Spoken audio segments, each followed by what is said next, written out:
Welcome to GM with GMI. This is Hefe speaking. Good to be back. I think we've taken a little break here and finally back. So it's good to be back, and we got Nofuturistic here with us. How's it going, friend? Going well, man. Going well. Just on the internet fighting with clowns. Man, I've seen that. It's been entertaining for me, to say the least. Yeah, it's been fun. It's been it's been an interesting week so far.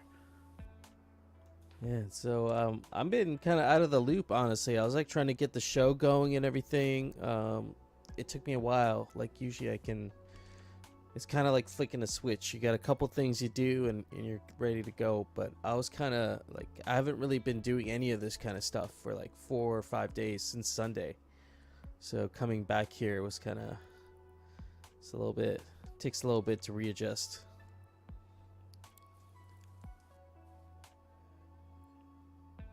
Yeah, sorry. I'm actually sharing our Blockparty thing, and I'm like, I'm gonna express my point of view on this idiot very quickly. So you might as well come and watch if you want to. There are people who are interested. So it's been a crazy week. It's been a silly week. It's been a fun, no fun week. Like having to be the voice of reason is sometimes annoying, but watching our space devolve into this stupid shit is just not it. And Yeah.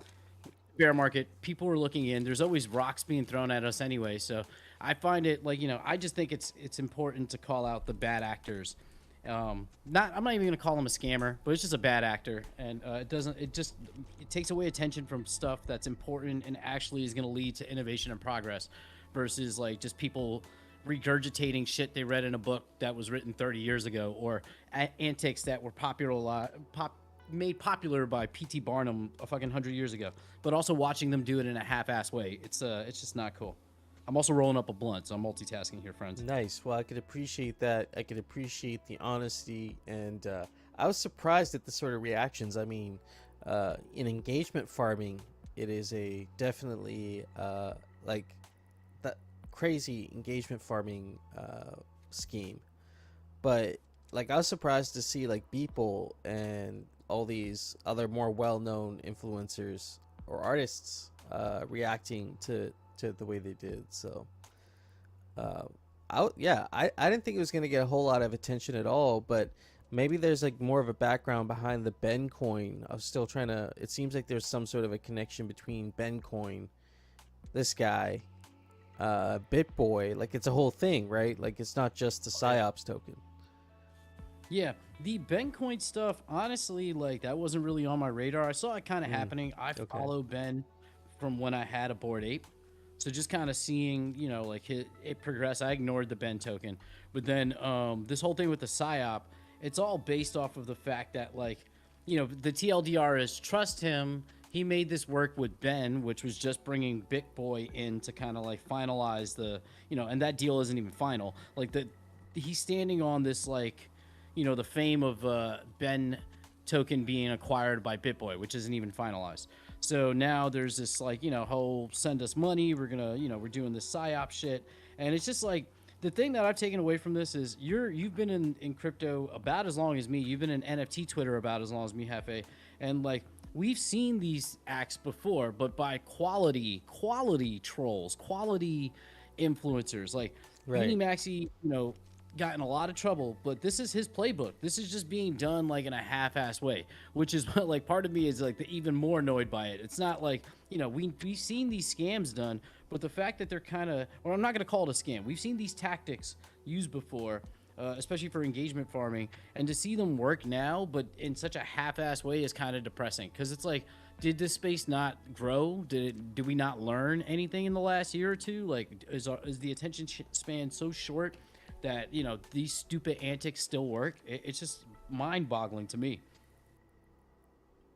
I mean, it seems like a really coordinated effort too. Like it's there was this guy, like Ben, making this like stupid coin, but it was also all these. I guess it's big money. Like it must be like massive market manipulation, like on a wide scale. You know what I mean? I was looking at like one of the things that got my attention was like the amount of liquidity that was in the pools versus like how many people are like buying the token, and you know, some people paying 1 ETH and getting like 40 tokens, and other people getting like 400,000 tokens for the same price. Yeah. Like that's ridiculous. Well, I will say that part of it also was that you know, when the pools were first set up last night, I looked at it because I was interested to see what was going to happen. I was watching very closely from the bar, and yeah, like if you went to Uniswap and tried to swap into, you know, for the coin, it was showing you 99% like price impact. So people who went in and still tried to get the coin with that much impact, like you're hearing stories of people putting in 1 ETH trying to buy it on Uniswap or swapping for it and coming away with like pennies. That's kind of your fault. Like you have to know how Uniswap works. If it says 99% impact, that's your fault. Like he, you know, what he's doing is besides that. That's just general crypto education, I think, you know, making sure you're not getting front run by, you know, having your slippage way too high, and then also, you know, taking a price impact of 99%. You're never going to win on that. Yeah, that's rough. But I mean, do you think that speaks to the kind of people that got like baited into this essentially? Like someone who doesn't even know how to use Uniswap.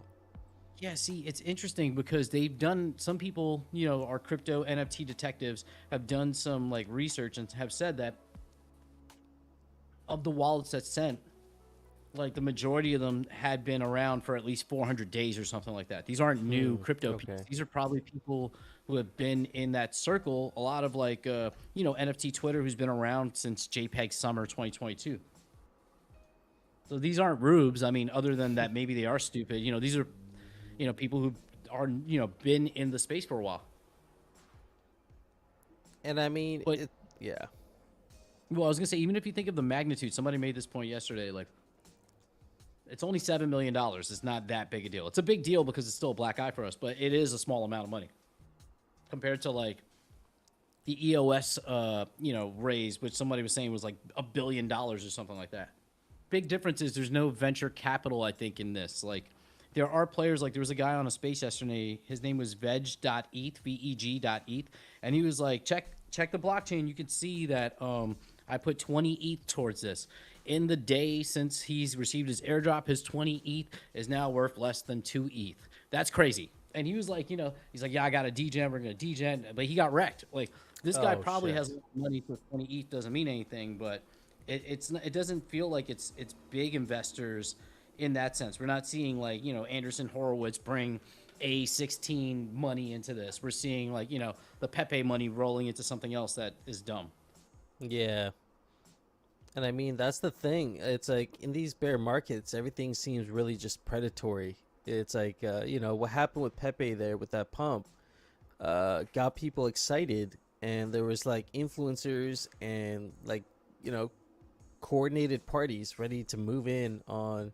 I think this was like a largely coordinated effort. Like, yeah, Ben is the guy doing all this stuff, but like, weren't there like some DMs or something that showed up about him like texting his dev, and then dev didn't want to have anything to do with it, and then he lost his shit on the dev. So I don't even know if they got someone else. I kind of stopped following after that, but they got new devs. The thing is, all of it, it's a psyop. That's what it's called, a psyop, a psychological operation. This is why I say though it's mad tier, because like I've listened to his Twitter Spaces. I recorded the one yesterday. Right. There are points where he sounds intelligent and cognizant. There was a point where he was telling everybody in the room, he's like, "Hey, don't be risky. You know, you have to. It's all about your risk tolerance." And I was like waiting to get on stage, and I was gonna be like, "Look, I've been throwing rocks at you this whole time, but I appreciate that you said that because that's the point. Like, hey, friends, like kind of like this is just degen shit, you know?" Right. But then at other points, he starts throwing tantrums when people ask him like real questions, like, you know, what's the value creation from this project? What is success for this project? So it's like it's been kind of a mess, and to see like people execute and this work on such a low level, because this is not a sophisticated. Everybody's like, he's a genius marketer. I sat with you in Eve Denver. Did I not give you lectures, you and Mike Callium, about the 48 laws of power and to garner attention at any cost, that infamy doesn't matter, engagement farming is such a big thing? He's doing it, but in such a low level way, but people love it for some reason. And I think it's mostly just a pump of influence that he got from BitBoy, which in and of itself is, you know, we can debate that too, if that's a good or bad thing. But this isn't. If Big Boy doesn't get involved with Ben coin has already tanked at that point. I don't think this happens. So it's like, it's like you give this little kid like a little laser gun and he starts killing all the fucking ants because he feels like God. This is the influence of version of that.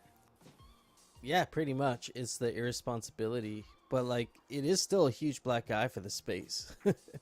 Anyone that's new to crypto, especially like we'll talk about the ledger shit in a second because I want to touch on that as well.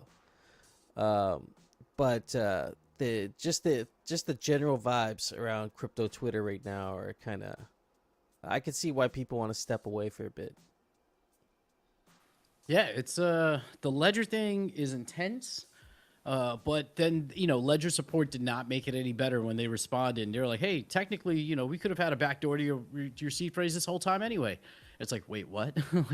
So I don't know, man. That was also part of this whole PSYOP thing because people were making fun of Ben at the fact that he's like, you don't need, I only use hot wallets. I don't have a hardware wallet. And everybody's roasting him for that. And in the same week, Ledger comes out and is like,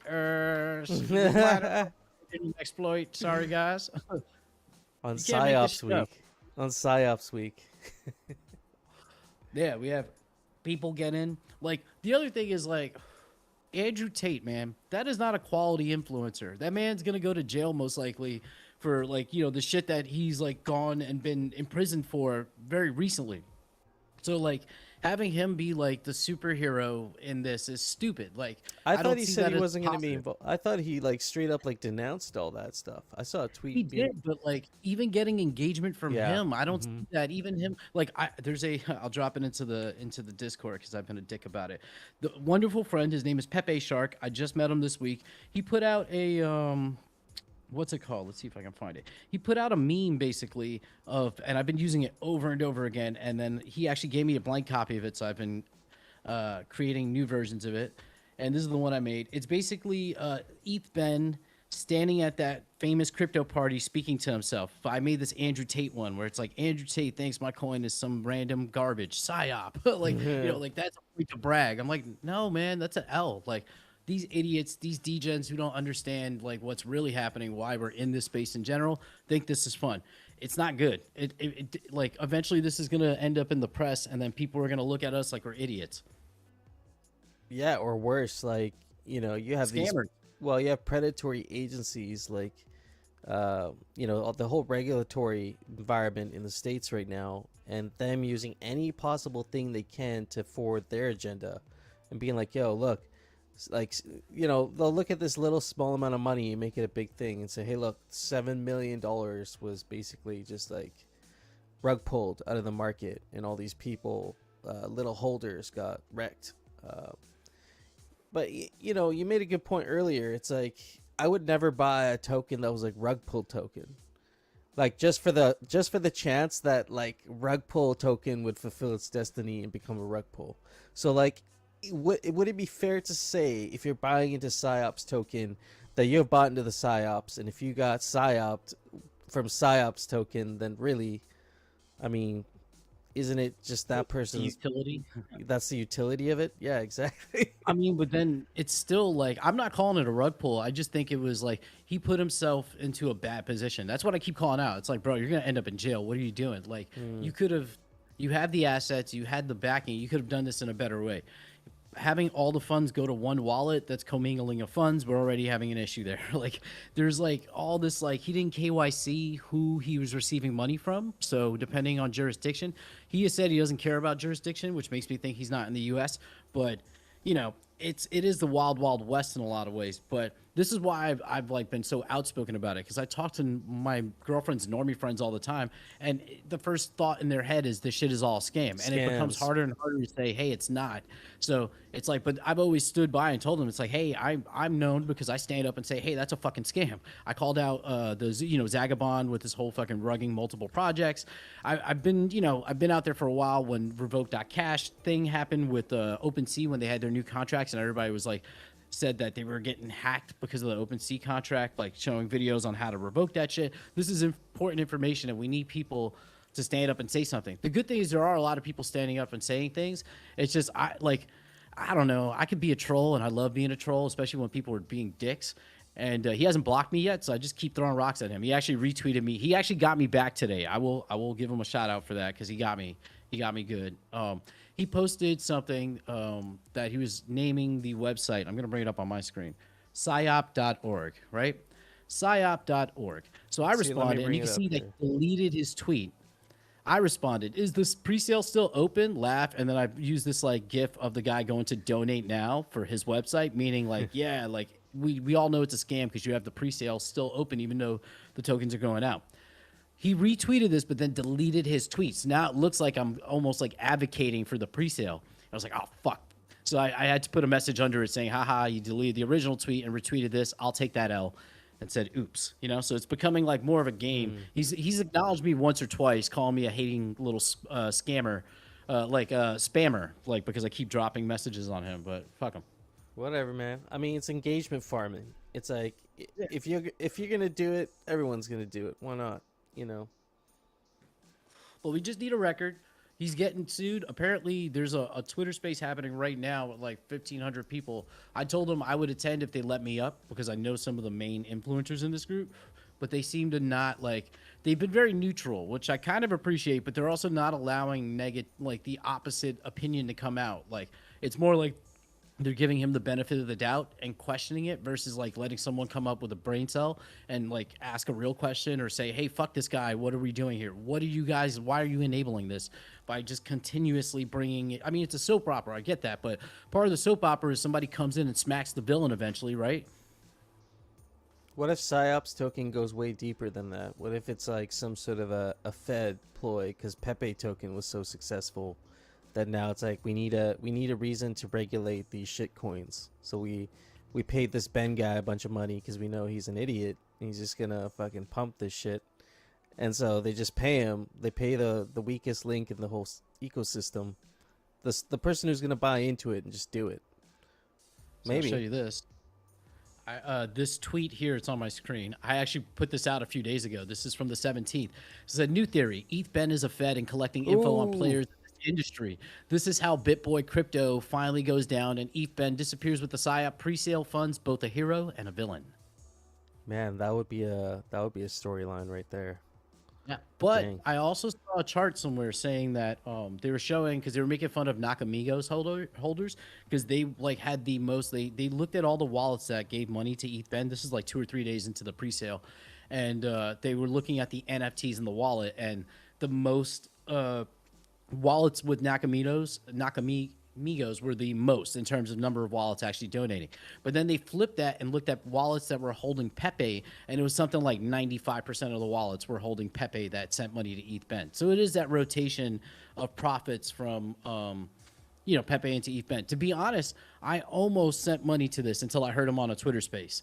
Like I was like interested. I've been reading about it. I was like, this is bullshit, but why not? 0.03 ETH. It's not a lot of money. Yeah. And then I went on the Twitter space and I heard him talk. And like the first time he lost it, like he kind of like lost his shit because they asked a reasonable question. I was like, oh, okay, I see.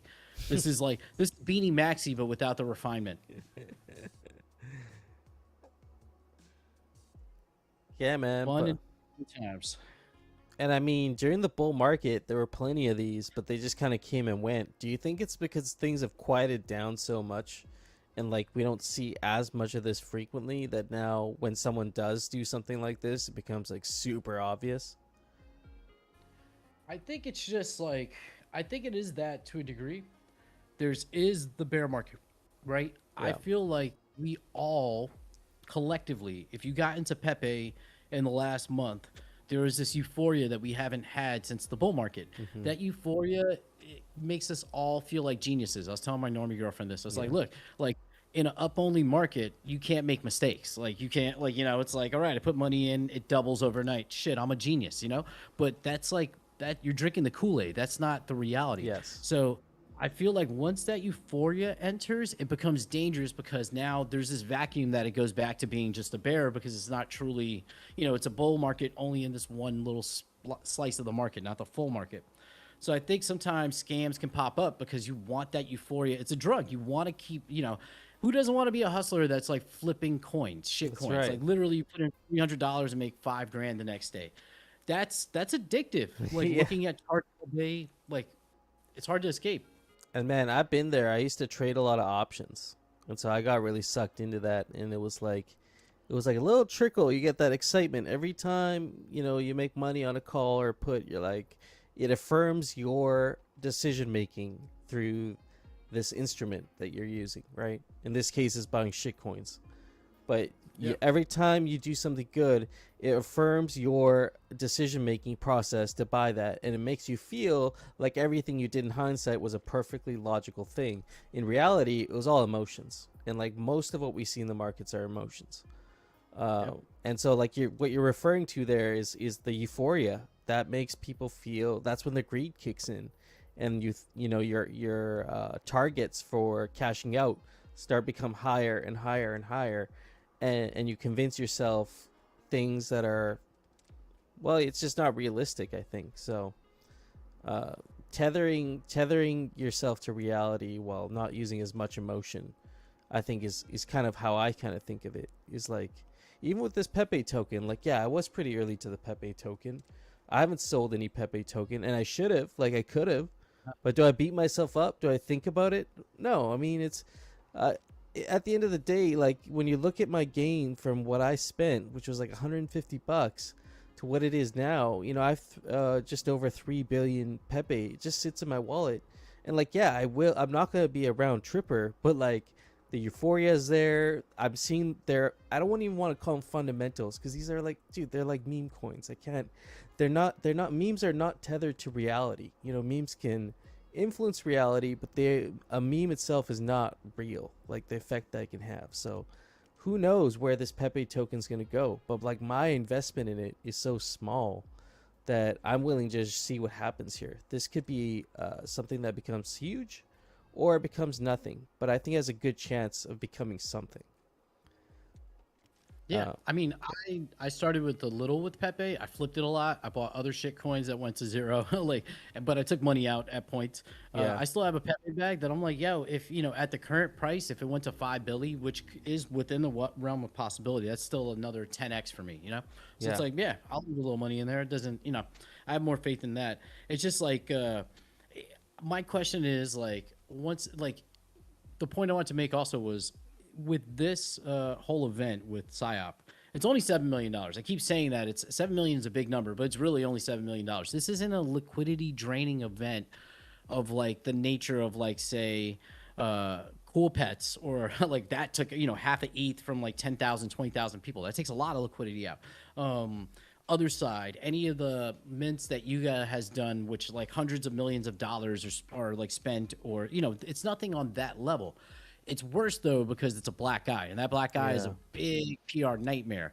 It's like, oh yeah, this was like, everybody just let this happen. We all watched it on crypto Twitter happen, NFT Twitter, and we're just like, yeah, we're here for the keks. And it's like, no, this is exactly why the adults are like, yo, we need to put an adult in the fucking building, because look at these assholes. They're just allowing this. It's so much more damaging than the amount of money potentially lost, versus like you're taking away from the legitimacy of what people are doing here.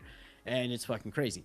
It's entertaining, and I'm all for entertainment, but there has to be like, a cost benefit analysis to this shit. And one person, just giving us all a black eye kind of sucks. And it's sad to see, it's interesting to see the number of wallets I actually sent to Ben.eth, where I think it was like close to 10,000 wallets, which is not, that's a good chunk of Web3, but it's not like a huge chunk if we're talking hundreds of thousands. So at least we know, like, the percentage of people falling into that, like, somewhere on that curve, they're all the way down here, like on the other side of the curve, the smooth brain side of the curve, and it's maybe only like 7 or 8%. So it's like, all right. So like, for me, it's like, we need solutions. If calling out grifters, calling out like behavior that might give the space a black eye is the first step, what's this, like, what happens after that? After these people either leave or get litigated, something happens, how do we gain the trust back from these normies that really don't want to have anything to do with the space right now? Ultimately, it's use case. You got to bring something that they want to use that they can ignore. It's like, okay, it's not just a scam, it's useful. Today, which was interesting, Ben.eth was served with the lawsuit via NFT. That's like Frank DeGod made a joke about it, and he's like, yeah, this is like, oh shit, we found a new use case for these NFTs. And it's like, no, I mean, normies might, if you're in a divorce settlement and your husband's acting a fool on Twitter, that's a use case that you could be like, fuck him and his crypto collection. I'm gonna drop it. And we drop in a divorce NFT into your wallet, and that counts in, I guess the jurisdiction. I don't know the intricacies of it yet, but that's a fucking use case that as a normal person, I'd be like, I like that. What's the rate of divorce in America, right? Or in the world? Yeah, there's high. a lot of like that. It's way more than Web3. That's what I can tell you. Oh man, can you imagine writing up marriage contracts for like your yield farms, and you get half of all your metaverse land. You see people taking loans against your marriage. Like, oh man. I was telling my younger brother when he marriage-backed securities. Yeah, when he got married, I was like, give her a gift, make an NFT out of your wedding certificate, and then put it in her wallet. And he's like, that seems stupid. I was like, yeah, okay, we're not there yet. Gonna have to work on the pitch, I guess. Right? Mass adoption's a motherfucker. Yeah, I thought art was a good use case for Web3. I mean, there's a conversation going on right now with Web3 gaming, obviously, and I feel like that could be a potential big use case for Web3. Although like that place has been plagued with scams, so again, that image has to be restored somehow. Yeah, it'll take time.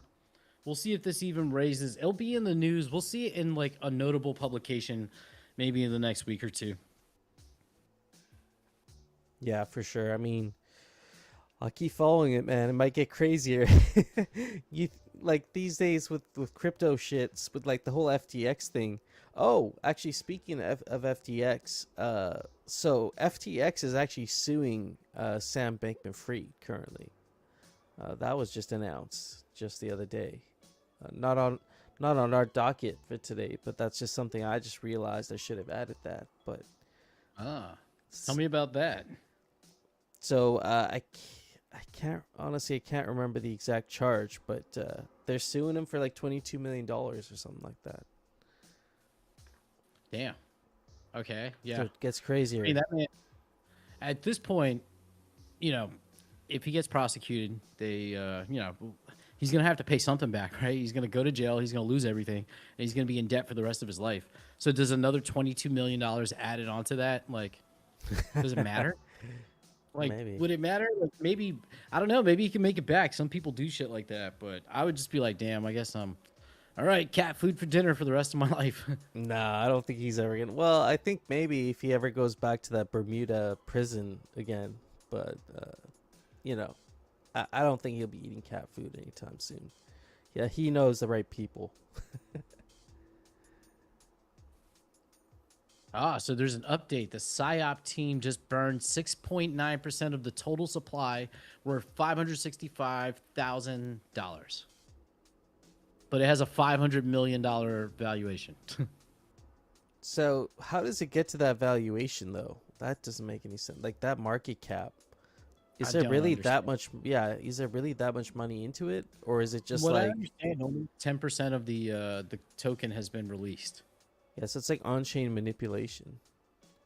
Yeah, there was like all these like different pools were set up. I was looking at it and I was like, oh god, this is a mess. I'm not doing any transactions. I just want to watch.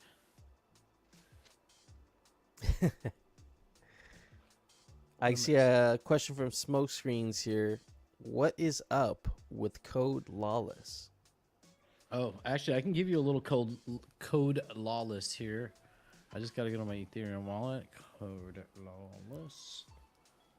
They actually gave me a follow back, so I'm digging it. Cool. Yeah, Code Lawless. This is Ponderware. They had a public mint. I think it's still open, but we'll go to the Code Lawless website. Let me just make sure to go into. Yeah, get out of here. Yo, and my Matic, I've been flipping Polygon NFTs, and we'll get into that, but I've seen some, like, if we're talking investments, like, there's a NFT project called D Nuts. It's like a derivative of D Gods, and it's mixed with something else.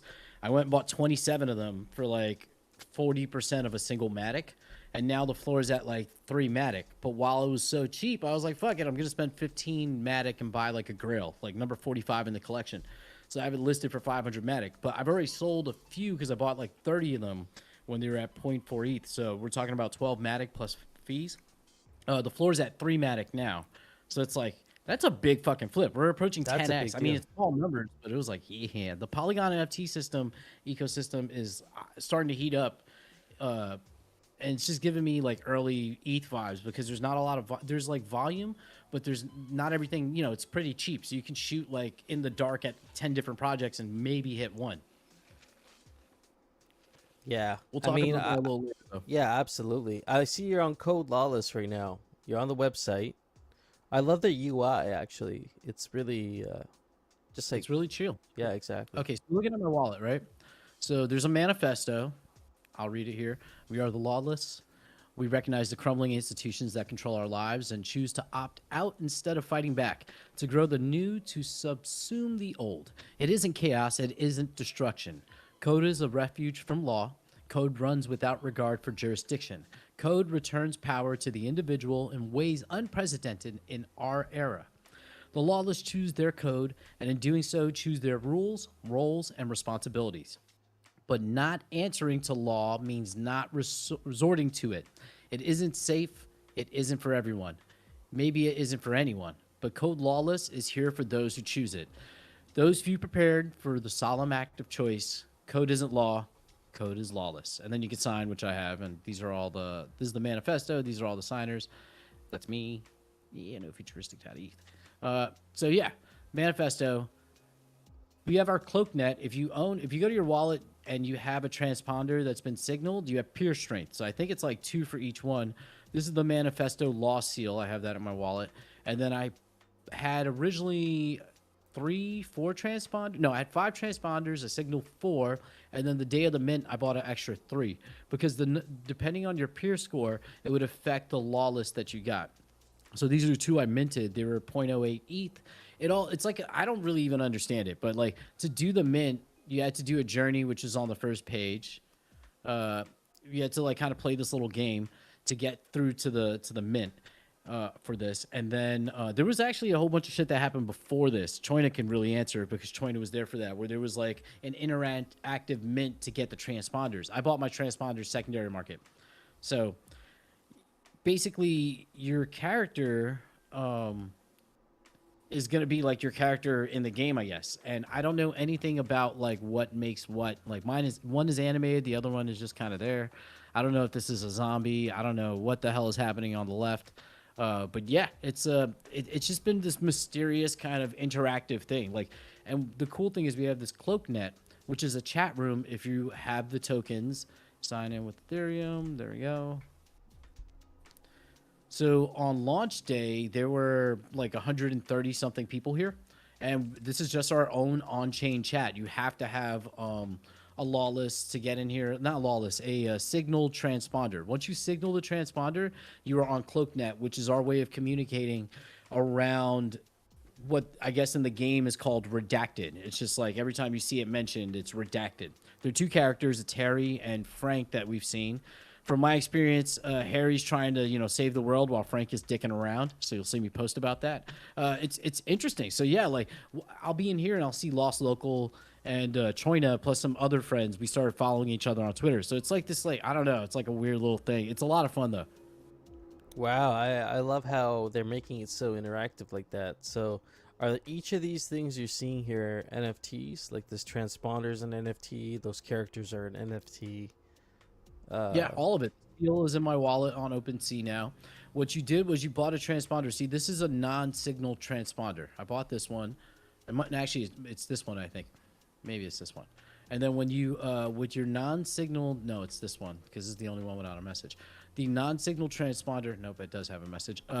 You would signal it and then write a message. You get up to 37 characters. And then it will also show 2 other messages from other people randomly, that you'll see. See, this is, I guess, pitpreme.eth. That's their message. And you'll eventually see my message come on. One of them just says no futuristic.eth. Oh, yeah. See, how many words do 37 characters make? That I put in. That's exactly 37 characters. So it's just being a dick. The combination of all these NFTs, though, increase your peer strength, which affected, I guess, your mint, but will affect other things. Because we're basically running around avoiding the police, essentially. We're lawless. So we're using the cloak net and these transponders and some of these assets to actually play the game. So I got into this because I saw Lost Local and Choina get into it, but the big thing was like this isn't an investment to me anymore. Like I'm not, the money's gone. I don't even know what's happening. Like I have no like real expectation of making money off this, but it's just cool.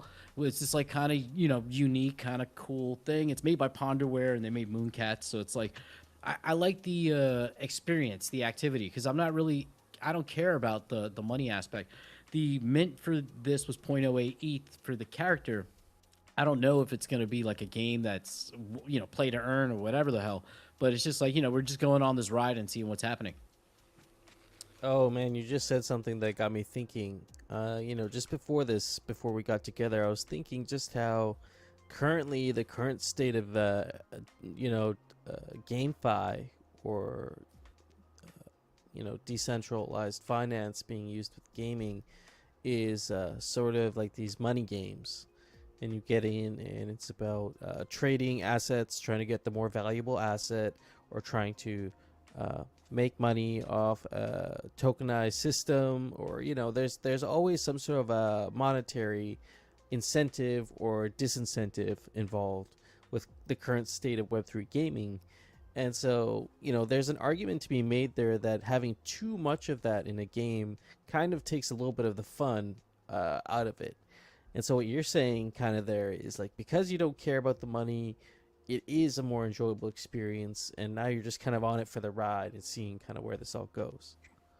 Yeah, because it feels like, you know, it's kind of cool. Like if we think about our Web3 culture, you know, this is code lawless. It's a whole like kind of like, you know, Mr. Robot kind of vibe to it. And it just kind of feels cool. It's like, oh shit, we're in a little cloak net. I love that. Like we go in here, we got our little transponder, we can all message with. We can't do it anymore, but the day of launch, you could redact. Like if I wrote something, let me see if I can say GM Frens. You can't use a lot of symbols. There's no, you know, adding pictures or anything. It's just all, and then you can redact it. I don't know if that's oh shit, it's not on chain. Okay, so there's no gas associated. You just need to have this in your wallet to access the cloak net. It kind of reminds me of like Bored Ape Yacht Club when you first got in. The utility was you got to access the bathroom, which was this private, you can only go in and you can draw 1 pixel every 15 minutes. And it became community art. That was literally it. But it was cool. This is like a step above that. And you can see there are 35 people online right now just chatting in this like super private Discord essentially that has like next to nothing as you know, communications. This is like, I could see Aavegotchi doing something like this in the Gotchiverse for like mailboxes. Oh man, that Gotchi mail is something we've been asking for, and I totally see something like this happening in the Gotchiverse. So what is the underlying kind of technology? Like, is this all on chain that's happening, or is there like what's creating all this uh like the connection between all these things, you know, for the chat feature specifically? With the chat, I don't know if the messages are saved on chain, but you can only access it through the NFTs. All the acts, like all the NFTs are on chain. I believe that also means the images, like it's similar in that it's like, because they're all like, you know, kind of pixel art in that sense. This is cool. This is yeah, it's just like I still don't fully understand it, to be honest. So are people buying and selling these and trading them currently? I don't even know. I bought a few to strengthen my signal strength, and now I'm just waiting for the next part of like whatever mission is happening. Oh shit. So like how, I mean, how, what's the cost for somebody who wants to get into this? I see Smokescreens put up a comment here. He was trying to get a mint done yesterday, but he was saying it was about $180. Does that sound about right? Yeah. So the mint was 0.08192, I think, ETH, which is there's 8,192 of these in the collection, right? Okay. But there's like a whole bunch of transponders. So we don't really know yet what, you know, like what is happening with what. Like I don't know if these transponders are going to matter in the game. You know, what is signal strength going to do? What each characters, they don't have traits. Like if we go to OpenSea, let's go to OpenSea real quick. If we go to OpenSea, that's not good. 404. Transponders. Yeah, I've been buying a lot of Polygon stuff. Yeah, if we go to this one, there's no like, there's nothing. It doesn't tell me what it's, what it is. But the collection itself, they don't have names. You just have like frequencies. I don't know what's gonna happen with that.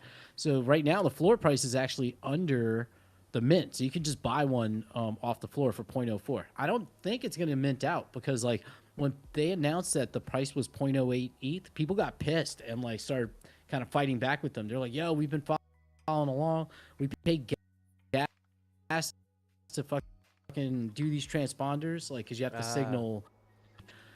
So people were like, "Nah, we don't want to pay that much." I don't mind it because I want the randomization. I have the transponders. I'm kind of on board and playing. I want to see what happens next. But yeah, you can get them under the floor. There's at least a few that are under mint. Actually, like only like 8 of them.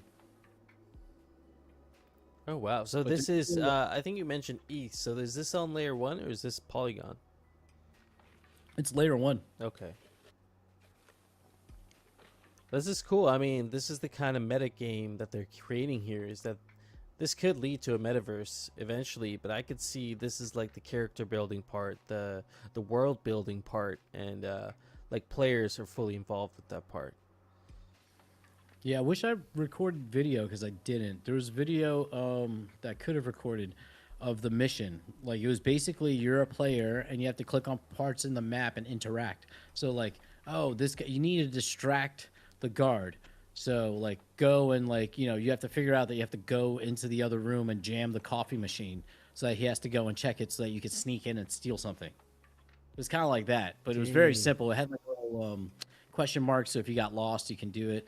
It reminded me of Cool Cats, except more interactive. So more games are starting to do stuff like that. This like even Cool Cats has been doing that. They have journeys for the Shadow Wolves now, where you basically stake your Shadow Wolf for like a week or two. It's a comic that kind of shows more of the story that's been happening. Like the full story is slowly being released. It's been interesting. Oh man, yeah, this is all really cool. I mean, what are your thoughts about something like that for Aavegotchi DAO, like a Aavegotchi comic book series?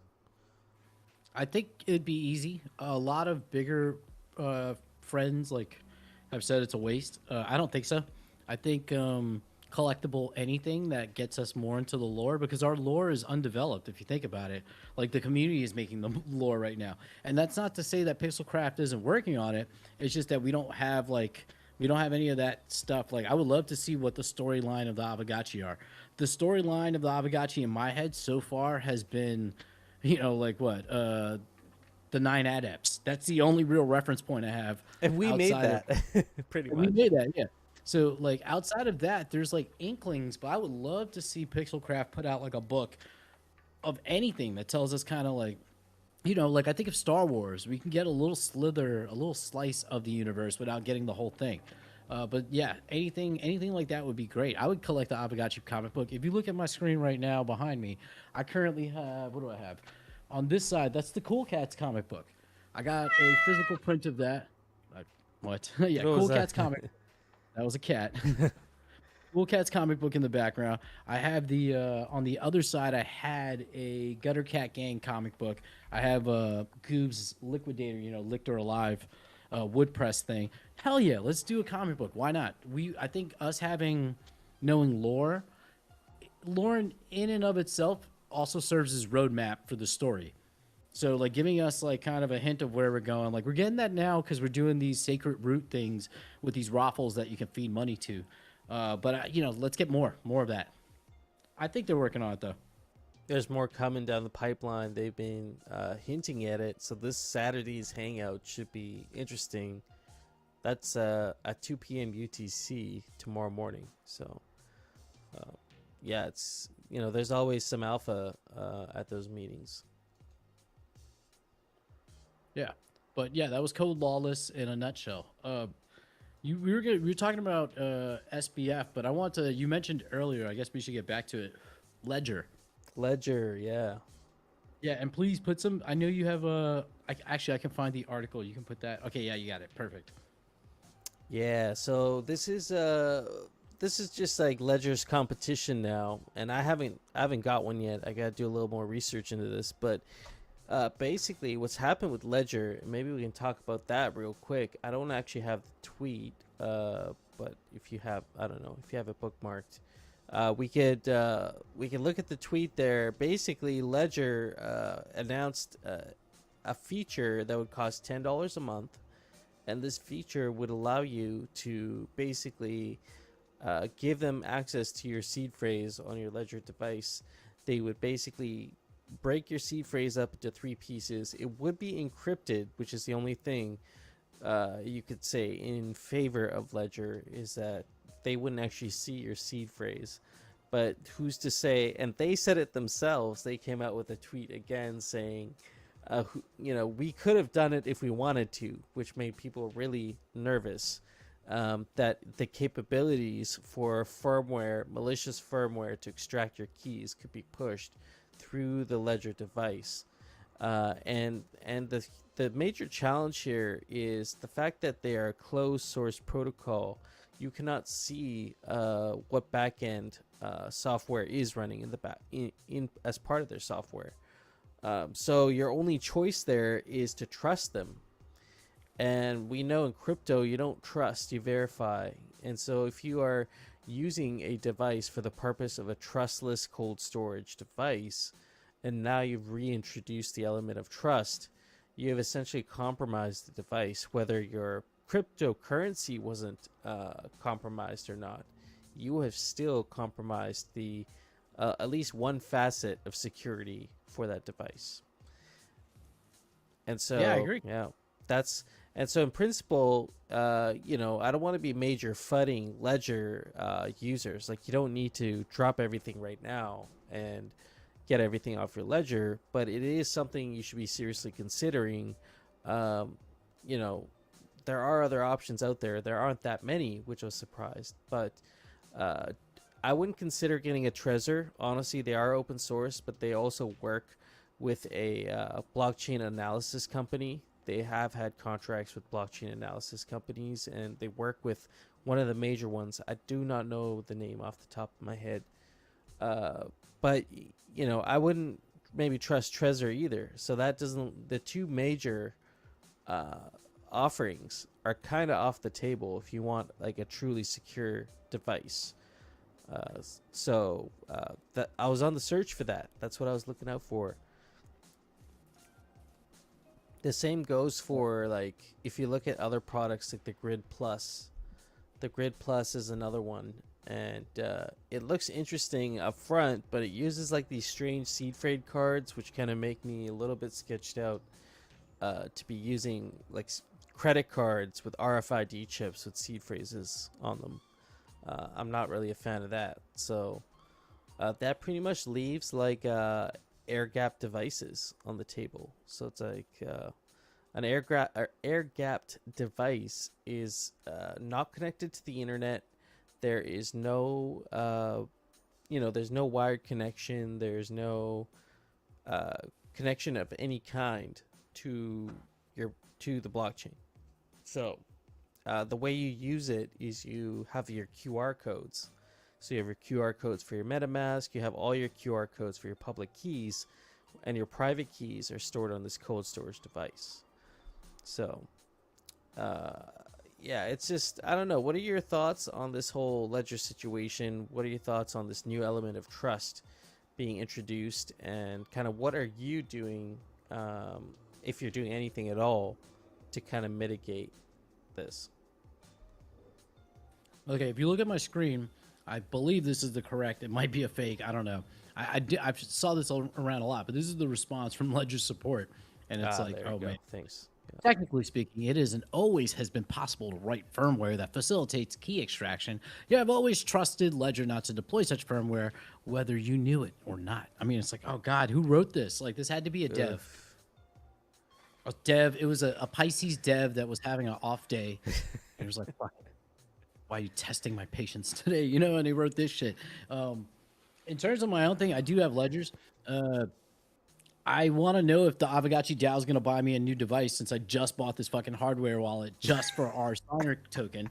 And it's like now it's like if you guys deem it to be a security risk, then I suggest that they buy me a new like hardware wallet. In terms of my own stuff, like I'm not that worried. I don't trade off of my ledgers. Like if I don't like it doesn't worry me as much.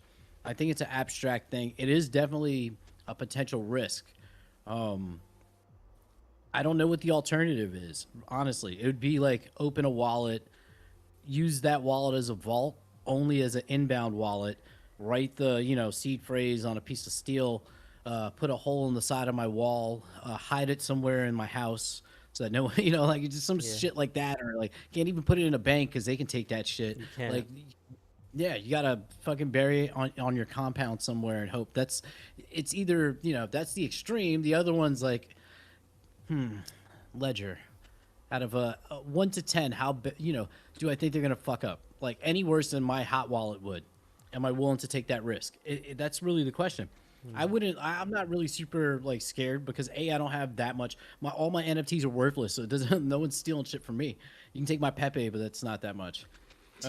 T-Bird says Gnosis safes with different wallets, which I totally agree. That could be the way we go. Like I had a dinner table conversation with my fam just the other night, and it's like, you guys own some assets, I own some assets, like Natasha has some assets, so let's just get everything all in one kind of vault and have like keys to the vault, and then that way we've introduced like another layer of security across all the wallets. Trust me.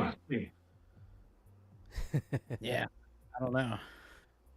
Oh man, don't know. That's a tough one.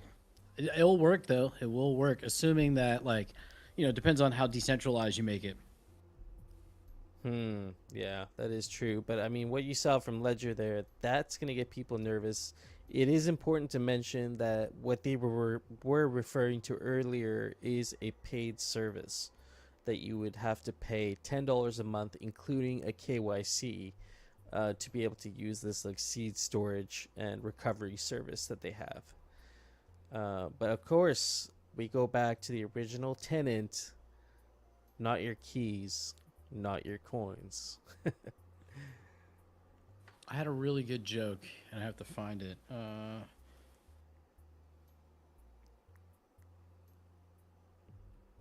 Her name was Kale. Opt in. Okay, here we go. Yeah. Opt in. She asked, it's like, what's something you can say during sex and while using your ledger? I said, the back door is only an option if you opt in. You have to get permission. That's the only way. That's the whole thing. Yeah, I think the biggest threat, if I was being all my full tinfoil hat on, this opens up the possibility of the government being able to coerce Ledger to let them in, and then that's really the risk. I'm not really worried like Ledger getting exploited. I felt like that to think that there's anything that's infallible is a joke. So if you already believe that, it's like when I got the Ledger, I'm like, all right, so this just puts one more step in between me doing something stupid. That's how I always thought it, not as, oh, this will prevent me from doing stupid shit because I can still sign a malicious transaction. So, I'm not as worried. Well, and let's remember with Ledger specifically, they've had a history of bad security practices already. If you remember the early days of Ledger when they released the first one there, they got hacked for like 1 million user addresses and like credit card information. So yeah, oh shit, Casper says his details were leaked in that Ledger hack. So how do you trust an entity like that after seeing them fumble it so hard with this new rollout or whatever they want to call it? You there's no way you could trust an entity like that, especially when their code's closed source. You can't even verify it. So that's what kind of got me a little bit. Honestly, I felt a little bit nauseous like when I read that, when I saw that tweet that you put up. Like not now, but the first time. I had like a visceral reaction to it, and that's because it's like these principles that I value, and there aren't that many of them. in regards to like wallet security. There's only a few that are really like, I'm not super anal. I'm kind of like you. Like I'm chill. I have a couple hardware wallets for storing things, and I have my hot wallets for minting things and doing the riskier stuff. And that's it. I'm not burying plates in my backyard and doing crazy things like that. But now it's like, should I be doing that? Like, should I be, thinking of more sophisticated practices? And it kind of sucks because it's just that much more work now. And it's like the ledger thing was so easy. I was like, used to it. But yeah, now kind of looking at other solutions that are more secure, but also are going to be more of a nuisance in my life. So it's kind of a trade-off there. Yeah, I just tweeted out Aavegotchi. If look at the screen, this is you in the moment that you see those announcements. You're like, oh no. Oh, dude, seriously. That was me. 100%. So I was on the hunt immediately. I went out. I started looking at YouTube videos. There's a couple people who I thought were pretty helpful with this whole ledger thing. But for the most part, people aren't really all that aware unless you're on crypto Twitter and saw that whole fiasco, or if you're watching the show right now. And so I went and found this one here, the Keystone hardware wallet. And bring your screen so we can see it. Yeah, absolutely. Right here. So this is the Keystone hardware wallet, and there's some things here that really appeal to me. I haven't fully committed to getting one of these, so caution, I'm not endorsing this at all. Not yet, anyway. We can definitely talk about it, and I might look at getting one, but it's interesting. You got a touch screen, so you can see your transactions right away. So when you're signing something, you don't have to scroll through the little window. You can see the whole transaction on the one screen, and you can kind of read the whole thing and make sure that's where your money's going. Then you can also see your profiles. It's just a better UI to have a better, like a 4-inch screen to see all this stuff. And then all the wallet support that you could want. The same thing Ledger provides. Fingerprint authentication and open source firmware. So open source firmware is really important. Just speaking to our last point there. So overall, like, that looks good on the surface, but another thing that got my attention here is this thing is completely tamper-proof, and people on YouTube have tested this. It has a tamper-proof mechanism inside, so that if you were to try and like break it apart or get access to it physically, say you left it behind somewhere and someone wanted to extract the keys using like a hardware extraction device, it wouldn't work. As soon as they tried to open it up, it'll actually break a circuit in the whole thing, and there'll be like self-destruct mechanism within this device. And so even if you leave it behind, that attack vector has been removed. So it just seems like a more advanced ledger, and I don't know. I just think it's might be the way I go here. You don't have to remember a pin, fingerprint sensor, fully offline device, so it's fully air gapped. It does not connect to the internet at all. My one thing, like, I was listening and I was going to bring up this point, and then you brought up the point, but it brought my mind in a different direction. So looking at it, I was like, oh, this thing looks nice. You probably need a case for it, right? Because if you drop it, it's going to it's a big screen. But then I thought about it. As you were describing the tamper-proof feature, I'm like, oh, what the fuck? What if I drop it and the thing senses that someone's trying to break into it and just self-destructs? I wonder if they've worked out, those situations, because that will happen. Someone's not gonna have a case. They got their cool looking ass, like, it almost looks like an iPad. They drop it the first time and then the thing just self-destructs. That's gonna be fucking you gotta have a backup. That'd be a major product flaw for sure. And I don't know, like, I can't speak to the ruggedness of this because I don't have one, but like, I'm sure someone sells cases for this.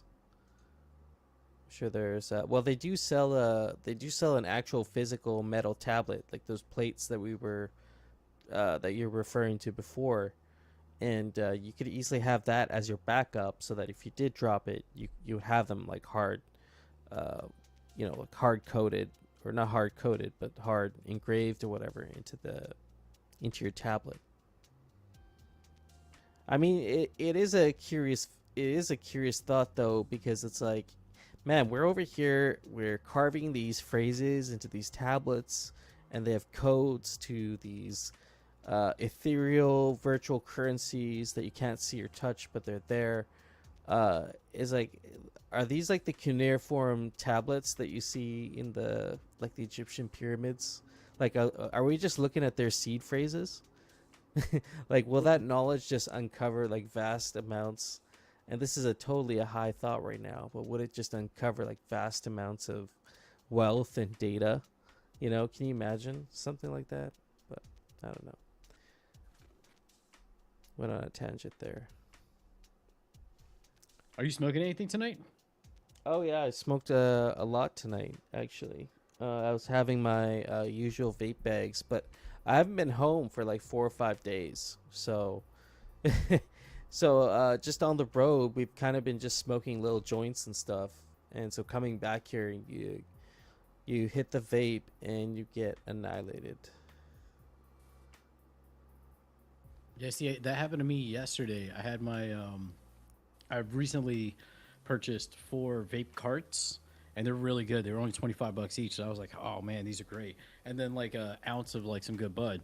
And I went to the gym, and right before I went to the gym, it was for my leg day. I like just went hard on the vape pen, just like because it was a new vape pen, and I was like, let me get 3 or 4 good puffs in before I walk into the gym. And I did that, and I was like in outer space for like the first like 40 minutes of my workout. Just like, holy shit, what did I do? Like, Oh it was man. so too much. It was like I was like, I'm getting dizzy. Like, I can smoke joints before my workout, but I can't do the vape before my workout. Sometimes it's just too much. I'm just like, I just don't move as fast. You know, there's a threshold for me. damn. Yeah. I mean, I feel like that's all of us. That's all of us. You gotta take care of yourself. Yeah, for sure, man. Speaking of NFTs, just real quick before we look at Aavegotchis and Arena and stuff, I just recently bought like a NFT, like a PFP project. I normally don't buy those. Like the last time I bought one was a Pepe. I bought one of those, but I haven't. Since then I haven't bought any of them. So I just recently bought Zogs. Anybody in the audience buying these Zogs right now? I have a Zog. I mean, I don't think I have the Zog. I have the Pepe.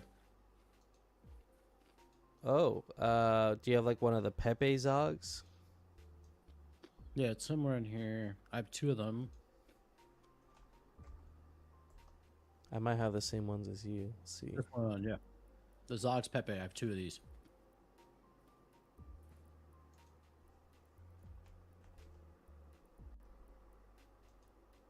Which one do you have? Let me see. I got the dolphin one. I'm trying to pull it up right now.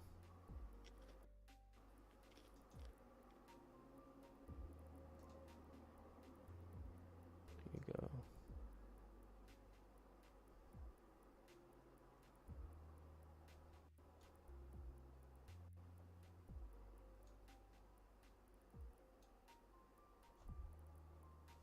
Okay. So I got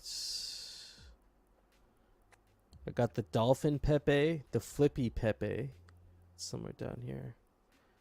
I got the flippy Pepe and I got the trippy Pepe. I'm pretty sure those are the 2 that I got.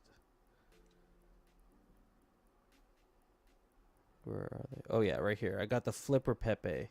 This one right here. And I got the slapper. It was the slapper Pepe, not the tripper. The slapper and the flipper were the 2 that I got.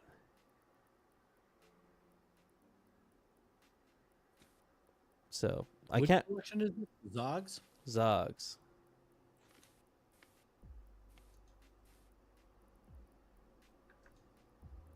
Oh, I see them. Yeah.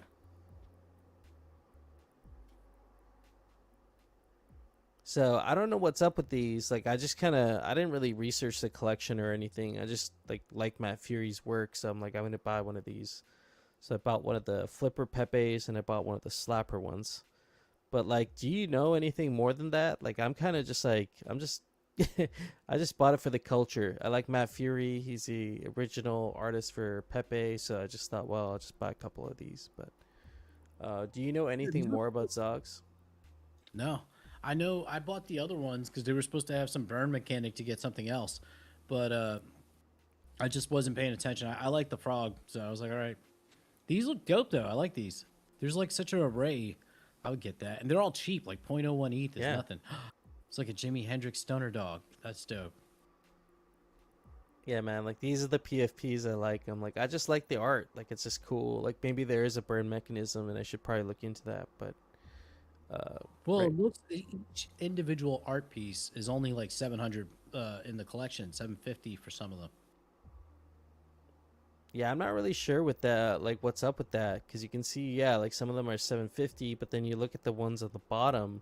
Like look at the Killer Pepe. There's only like 68 of those. Like so, why are there so little of those? And not as many as the other, like more of the other ones. You know what I mean? Yeah. See, I would love this one, the Valcor, but there's so many of them.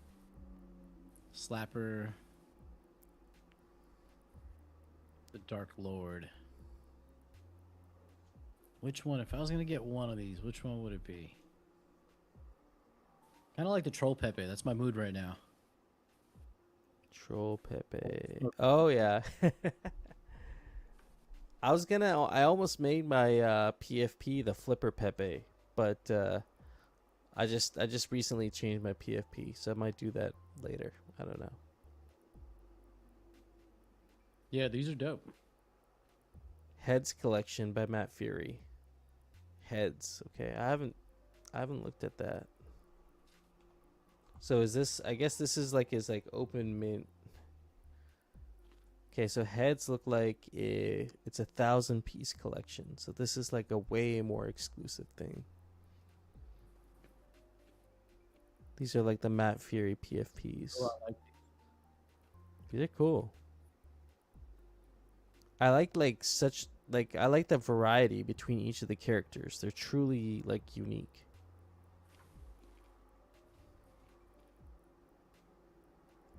Like dang, look at this. The Rainbow Pyramid Schemer. This is cool. I really like this art. But 10 ETH.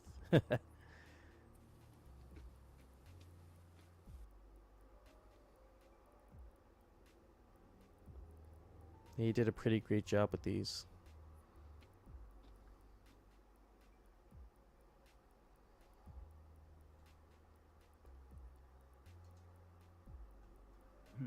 Trying to debate which one I should get. Are you looking at the other collection there? The Yeah, Zogs? the Zog. I like the There's even Land Wolf one was pretty cool. which one is that? Just one row Land- above. Yep. That looks like a thumb, like a hairy thumb. He's supposed to be like a Sasquatch. He's like from the Boys Club comic. Like that's a character from the Boys Club comic that Matt Fury did. That's like the original comic book where Pepe was born. So Oh.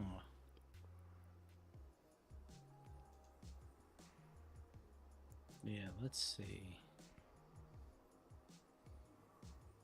I feel like you gotta be like on acid or something to be drawing some of these. Yeah, it looks cool though. This looks like Mr. Burns, but like dolphin form. Man, look at this one. Already chewed gum. Where is that? Oh shit! It's on my screen. Oh yeah, I saw that. Yeah, that's intense. Yeah, I'll do the doggy dog too.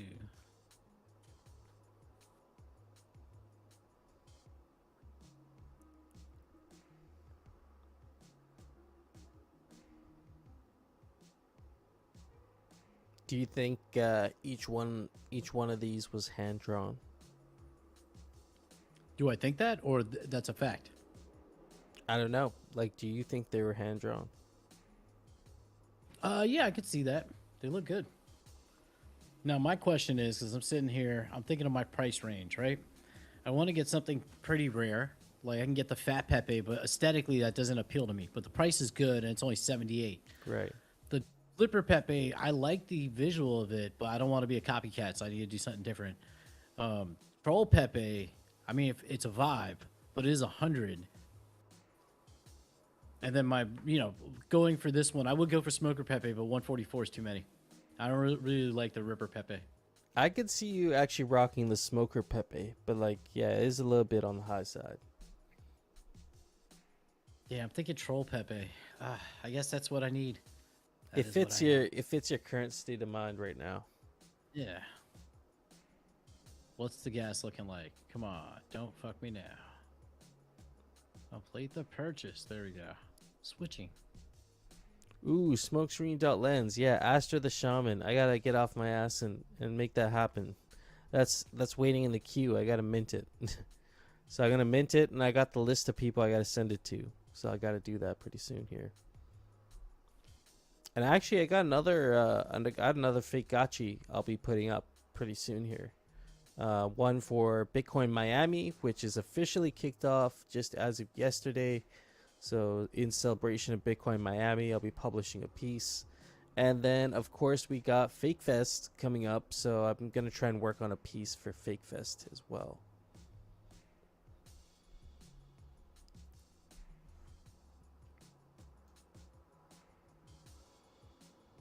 Did you decide on a Pepe? Mm-hmm. Sorry, I'm chewing. You went for the Troll Pepe? I went for 3. 3 Troll Pepes. I went for the Ducky Duck, the Doggy Dog, and then the Troll Pepe. Nice.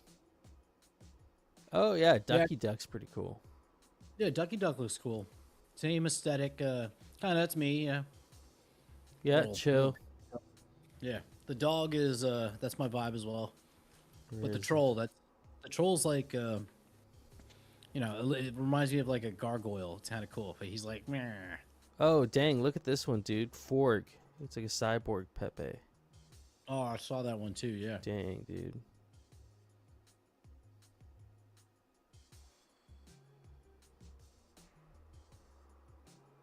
Yeah, just fun. I mean, we're just having fun right now. That's the whole Code Lawless thing. That's the whole Zogs deal going on right now. I've also been really looking at rare Pepes and fake rares. With all this Pepe hype, there seems to be, I don't want to call it a rotation, but there is a little bit of a migration happening from people who have made money on the Pepe token now looking deeper into like what Pepe is. So they're kind of learning about fake rares and rare Pepes. And so we're starting to see some movement in those dispensers as well. So just looking at some of the like well-known artists that have published in the fake rare series could be something interesting to look into right now. I actually put out a thread just earlier today for some interesting pieces that are out there. Yeah, anything Pepe's hot. Like if you see, even on Polygon, if you look at on Polygon on OpenSea, at one point this Mighty Pepe's project was, oh shit, this is mooning. Okay, cool. Or not mooning, but doing better. Let's see. Yeah, D nuts. I told you about that. Yeah, we talked about this earlier. This thing is like, now it's up to 5 Matic. From what did you pay? 0.04? I 0.4 Matic, and I have, where are they? Yeah, this is what I do. I see a project trending a little bit on, or it has like a lot of sales, and I'll go and buy 20 of them. These were 0.28 Matic. Oh, those are cool. I like those. Yeah. But these are the D's nuts. I bought the number 45 and the number 50, but I paid. I bought them in a batch of 27. I paid, what did I pay for this? 0.39 Matic. They're now going for 5 Matic, so we're over 10x right now. But so many people are buying them. I'm just like, I got 20 of them. I'm gonna sell them off real slowly. I've done this shit before, but with like ETH, so I might as well learn my lesson, take my time. I've already sold 2 or 3 of them, so I'm 100% profit already.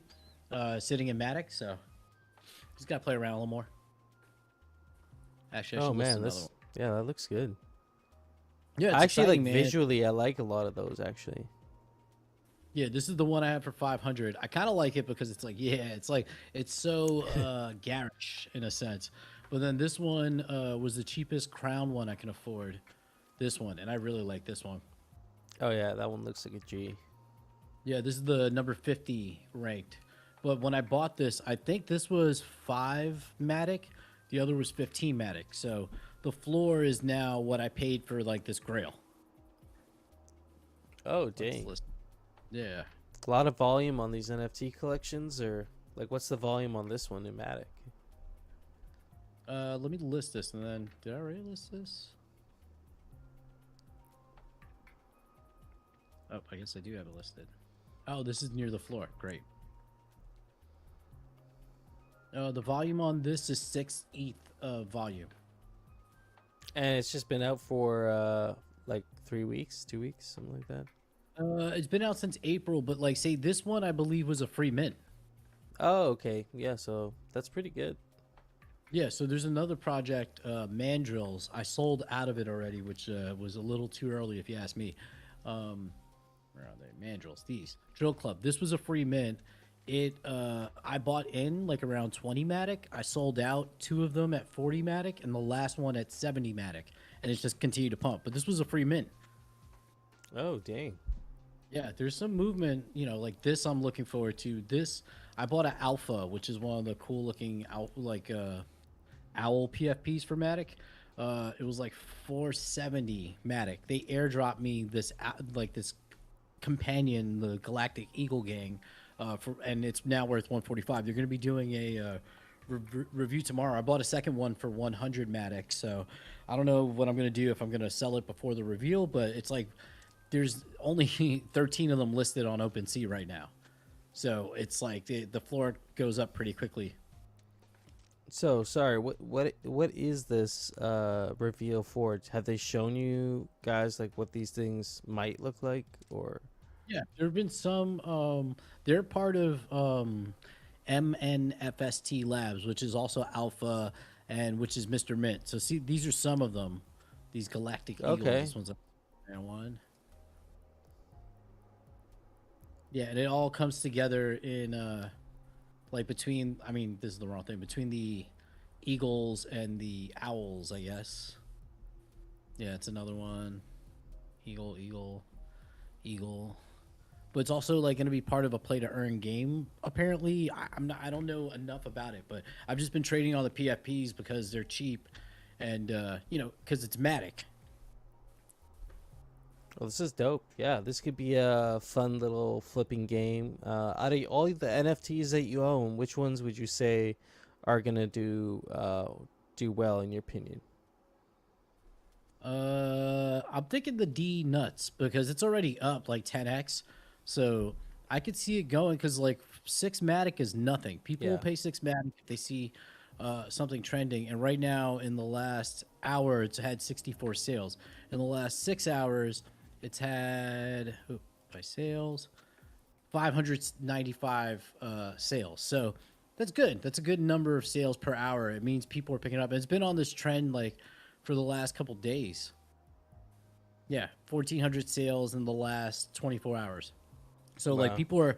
This has been around for a couple weeks, but I've watched it slowly just go up, go up, go up. It hit like resistance around 2.5 Matic. I sold 1 or 2 to take profit, and then it blew past that resistance, and now it's up near 5. So from here, it can, you don't know. The ownership isn't like decentralized enough yet. I think it's only like 15% split for owners, like in terms of like original owners. So that can always will affect the price. But I like, it's just playing around with cheap money, so it's not bad. Yeah. That's how I actually feel about the Tezos ecosystem. So with Tezos, it's really cheap because the Tezos token itself is really cheap, but there's a huge following of generative artists on Tezos. And so it's always fun kind of finding the generative art that you think is going to, look aesthetically good, but also do really well, and try and kind of, buy and sell those because the initial mint price is so cheap. Yeah, I mean, this is a good example, right? A couple days ago, I bought I think 20 or 30 of these Boss Punk Yacht Club uh, things. They're pretty cool looking. They're at 0.35 Matic for the floor. When I bought them though, the floor a couple days ago was 0.18 Matic. I ran the floor up, I think from 0.16. So they already doubled in value. There's like 20 or 30 of them at this point. But I'll let it run, you know, because there's a decent amount of volume. We'll see if it keeps playing. But it's all gambling, but with pictures. Do you see a trend in pixel art right now? Only well-timed hate. I applaud that guy. I give him a follow. I was like, I respect that, man. That was a brave move. He came in and took a slap at the king. And you like in the 48 Laws of Power. See, I appreciate that kind of move because that's when you're a little guy. They say if you're a bigger person, bigger stature in a community, if you get attacked, you have to take the high ground because if you don't, then it leads to suspicion. So it as a little guy attacking a bigger person in this situation in terms of attention, it's a lot easier because they have to show some level of restraint or they give you credibility by answering you. So he came out and just swang right at us. Like he's like, this is what's wrong with this thing, and you knew that was going to trigger everybody. So he mission accomplished. His shill was buried deep enough in that thread that like it was like, okay, yeah, we get it by now. But and I roasted him. I told him what I thought about his art, but I did appreciate the effort because that's a good marketing person right there because you need shit totally. like that. Mm-hmm. That's somebody you can definitely roll with the memes and make shit like get people's attention on things for sure. Yeah, I was kind of like, I think I threw something in there just to throw a punch back, but like even mine was just like I was like I was taking a shit and I'm like, yeah, I'm just gonna throw a little something in there, because everybody was having a good time there. So yeah, there was definitely some triggering that happened. It was Goobs, man, went full Gotchi Mafia on him. But I mean, I could totally see where you're coming though. With having too strong of a reaction, it almost comes across as defensive. So I mean, there is a fine line there between being super butthurt about somebody saying your pixel art sucks and being like, yeah, man, you're just whatever. It was just whatever. It was a, like I kind of felt bad for him. Like by the time I was done reading it, I'm like, I don't know. This is not the angle to take. Immediately, they roasted the art. I'm showing the art right now. Oh god, yeah. I'm like, yeah, this looks blurry, man. Like, and I said it in my little comment. Where was it? Yeah, I'll read it out loud. I'm not gonna lie. This was brilliant engagement farming. Bravo, sir. I take your critique with a grain of salt. Since you were shilling a project you are about to launch, it looks like crap, by the way. But I applaud the effort to engagement farm from a larger community. It is smart. Your art does suck, though. Even if you are a dev and an artist, is this really your best art, friend? But I'll buy one because I support a good marketing endeavor when I see one. At the end of the day, we are all on Polygon Labs, and rattling the cage isn't a bad idea, but Gotchi Gang already knows how I roll. So it's like, yeah, like I appreciate, like, the thing is, like, this is going to generate engagement. Like, literally, Aavegotchi, like, organized and went, like, Gotchi Gang at least, and we're like, no, we're going to fight this guy back. That leads to people seeing our community in action. This is what we need. Constant engagement. Oh, God, look at this photo from T-Bird. That's the thing, nightmares right there. That's pretty good. I mean, oh, jeez, dude. God, that should be, submit that as a fake Gotchi. There's not enough people looking at the curators anyway, so we could probably sneak that through. Now's your chance. Oh, my God, look at that thing. Think of nightmares. Damn, we need that at the Hangout tomorrow. Please drop this again tomorrow. But yeah, when I saw that, I wasn't overly, it's like, you can't get defensive about that stuff because people are going to strike at the king, man. It's going to happen. People are going to come at you. It's like, you just got to keep doing what you do and keep building. So, but I totally appreciate the engagement side of it. Like I'm down for that stuff. Like good engagement, bad engagement. It's all engagement. So. See, the Aavegotchi Twitter account has been getting a little flack in the Discord for what it does. It's not giving relevant. some whales feel like they want more information in alpha versus having fun.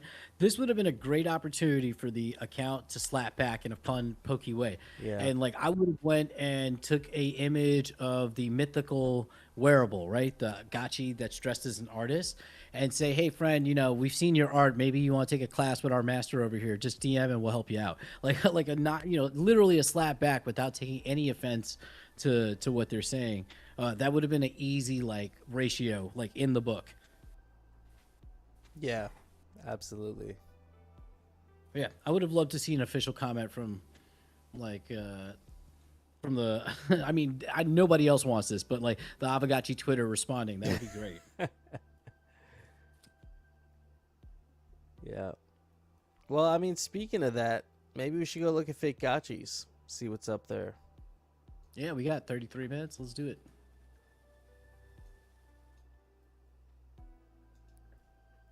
Let's see here. Updated my PFP. Oh no. Oh God. Nightmares in the Gulf of Mexico. That's what that one's.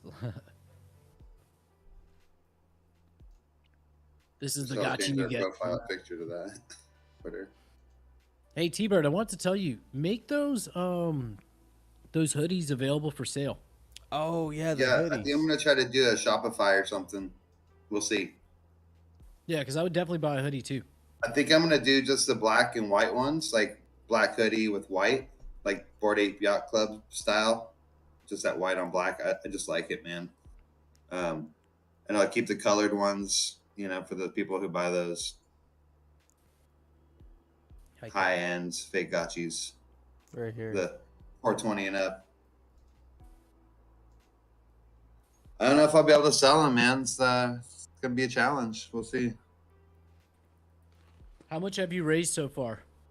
Let's see. Right now, as far as what I have in stake goes, I've been wrapping it and staking it for glitter. I'm like, fuck it. I'm just gonna, as I get sales, I'm just gonna wrap it. I've got 2,700 ghosts, over 2,700 ghosts. Not bad. And how much does the sale cost? 7,700. So we got about $5,000 to go. So I really need that almost that 420 sale, or all the 699s and the two for 1,400 at least, and then maybe I can get the rest. I've already fucking gave Thrax one of my gotchis, and I gave Hobbs another gotchi for the work, just because, man, I mean, it's the least I could do. I didn't have any ghosts or any other way to pay them, so I was like, here, take this gotchi. I got it from some of our work in Denver, some of that money, so it's like put it back in the ecosystem, Mm-hmm. So I mean, I am in a way funding it right now. At this point, I'm already put $650 into those decals, and now 2 Aavegotchis. So I mean, I'm pretty well invested in it. I'm just like, man. Oh yeah, from the start, I would say that. Now even more so with the sweaters, which do look incredibly dope. I got them up here right now. And so I'm working with my buddy in Utah who has a printing place. I'll actually drop his stuff. He does really nice custom prints. But getting some quotes on silk screening costs, and I mean, there's definitely cheaper ways I can do it if I get the art, and maybe I can just do it through a Shopify, so I can set up a store and I don't have to. I can just do drop shipping. You ever have to touch the merchandise really? So I would love to see Pixelcraft just straight up buy, like one of the higher end ones, because it is like a benefit to them. Like, and I know Coder Dan, I think Jesse has bought one, but just like the company itself, buy the $4,200 one and say, hey man, we fucking support this, because it's a net benefit to everybody. If the DAO wants to be, anybody can put the proposal in now at this point for the DAO, and I don't know, we'll see. I just don't. The DAO doesn't. Man, the DAO. the DAO. Yeah, I know. Like an episode of Seinfeld. The DAO was like my Newman.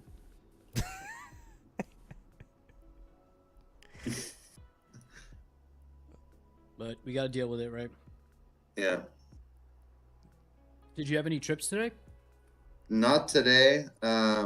which is crazy because we actually have beautiful weather today. But I got one tomorrow and one Sunday, so and one yesterday. So good trip yesterday. Do you have a lot of people ask you questions about the stuff that you have on your website regarding discounts? A few people actually, when they're booking, like I did a bachelorette party last weekend, and the dude who booked it for his fiance, he works in crypto apparently, and was like, I don't know where he worked in crypto. We didn't talk about it too much, but he thought it was cool that I was at least 10% off for paying in crypto, and then thought it was really cool the Aavegotchi stuff. He said he'd check it out. So because 50%, man, is substantial. I think I'm about even raising my prices more to like make it $800 to take the boat out, because it's just expensive nowadays, and definitely slower than last year. And all around, I've been talking to other businesses on the islands, and people are definitely tighter on money, and as far as like boat tours and stuff. But still getting like, I'm booked for next month basically, and yeah. So if the weather's good, I'll stay busy. But yeah, dude, like there's definitely, if I have that sale out, so many people are gonna see that, and it's gonna be so much better for like getting photos and media while I'm out there, and that's all gonna be on the internet. Been talking with Awkward AI about maybe trying to do a 360 like live stream, simply so people could attend in VR. It's like, well, you can now join on the ghost ship where you're at. You know, it's like, fuck, man, you don't have to be here in Texas. It's just like giving to a dog or like a humane society. It's like you're never gonna take care of those dogs, or those dogs are never gonna be yours. But at least you're doing something. You know, you have something to show for it. You know, I don't know, man. The DAO discussion channel is a little hard to respond to because, yeah, I don't want to, like you said, the more you kind of get defensive about something, the more it kind of fuels like the FUD or whatever. So I think we'll get it done. You know, that would be dope if Pixelcraft decided to buy that $4,200 one, and then that would get us super close. And fuck, man, I'd even buy the hoodies for the Pixelcraft team, you know, or whatever, you know. The summoner hoodies officially. But you'd see, man, it's cool there. Jesse put a post, said he wasn't expecting those hoodies to come out, so I mean they seem pumped on it, and it's a great branding, dudes. Hobbs did an amazing job with those hoodies, and that artwork really progressed. This is like one design. I'm posting it here. They look great. May try to do like some like simple hats as well as like t-shirts. Oh, very cool. And then yeah, so I'm still kind of working on final mock-ups. But yeah, that's the one I posted on Twitter, and then like this would be like a close-up of the green one. And he may do some final tweaking, like add a few more things to the godlike one that are not on like the pink or the legendary, and kind of like scale it up a little bit. But I think it's going to be pretty much the same design. But I'll sell just like the regular black and white ones on the, so it'll be consistent. Or the different colors are cool, man. Like, fuck, man. But if I'm only doing a limited release, I'll probably not have them available. These are looking good. Thanks. Yeah, Hobbs is crushing it, man. He's an amazing talent as far as branding, and he put that little Friends Revenge tag down there on the bottom because I wanted to make a little commentary about the DAO fudding the proposal, and then the Friends coming back and getting it done. So yeah. Called Friends Revenge. That's the Friends Revenge. Yeah. And I think using like the legendary, godlike, mythical, rare, that's a cool little standard to set for like merch drops and stuff, make it congruent with the whole rarity.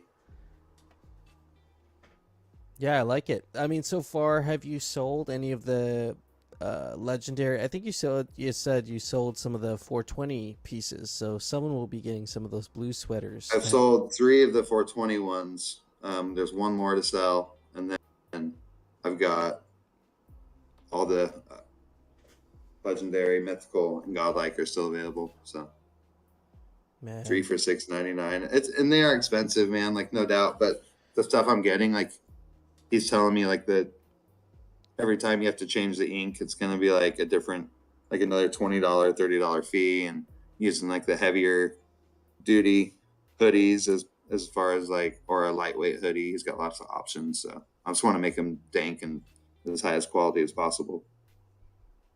Yeah, And to these do are that right, it's going to be pricey. And I'm like, dude, I don't care. Like, we could probably get it done somewhere cheaper online, but I'm going to use my buddy because he's always done really good stuff for everybody I know.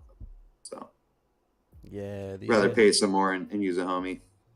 these are gonna be some great pieces of memorabilia. You know, really exclusive. So Yeah, totally. And they add to the lore of the community and fake gotchis and crowdsourcing. And yeah, just shows the power when the community can get together and think on something and really want something to happen. absolutely, what a And great. selflessly, man. It's like I feel like I'm begging now at this point. I'm like, but yeah, $7,700 I just don't have at the moment. I bought a new outboard engine for the boat this year, and that was like $4,000. And I just, beginning of my season, so I just starting to get my stack together. So definitely don't have $7,700 laying around. Absolutely, the ball is I in have our. like, yeah, maybe 700.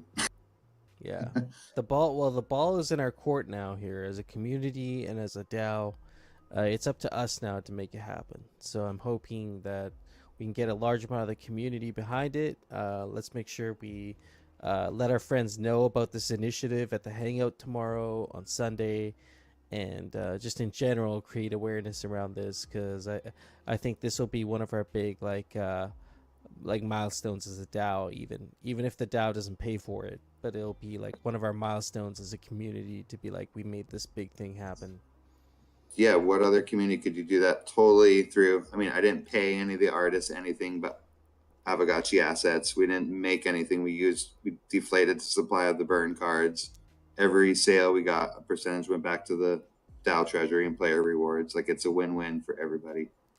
And Yeah, like, more of these ghost ship cool in real life stuff we have rolling around, getting some more, you know, interest from the outside community is what we need, man. We need more people who are like, oh wow, that's cool. Yeah, you could go ahead and make whatever you want and mint it, and yeah, it's amazing.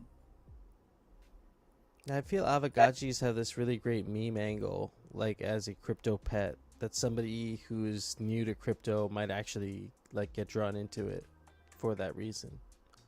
So like we need to get it out there, man. That was like one of the things with the ghost ship that I thought would be a great place to kind of put it out there, because you're like out there on the water and there's multiple points of contact where people will either interact with you or your business, or the media that's being produced.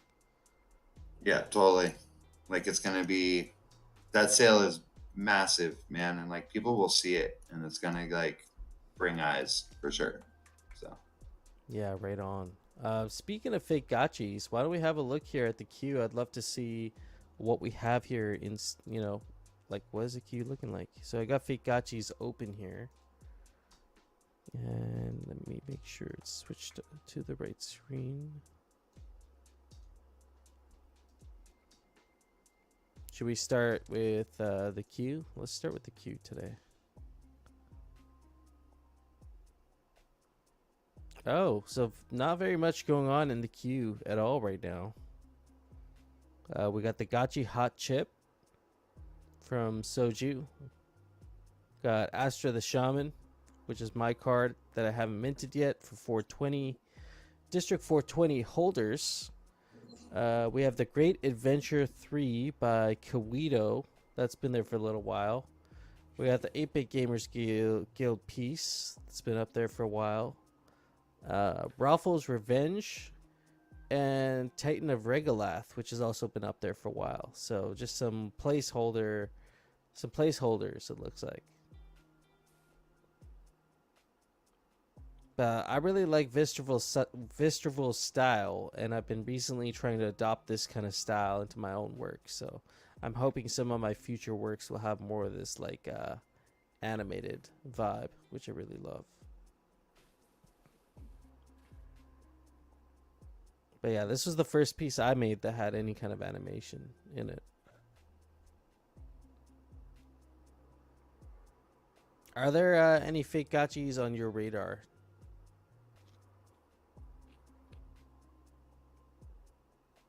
Sorry, I'm mid chew. I know there's still some talk about Lost Local and I were in Austin for Consensus, and we ran into Cake Nygaard again, and spent some good time with him. I think him and Lost Local had another good like breakfast. Him and Claire McGuire, who's another amazing artist and community person. But I think he's still gonna do a Cake edition, cake fake. Is it going to be the mural that he did at ETH Denver, or is it going to be something different? Probably something different. He said he may even throw a little nod to the ghost ship in the background or something.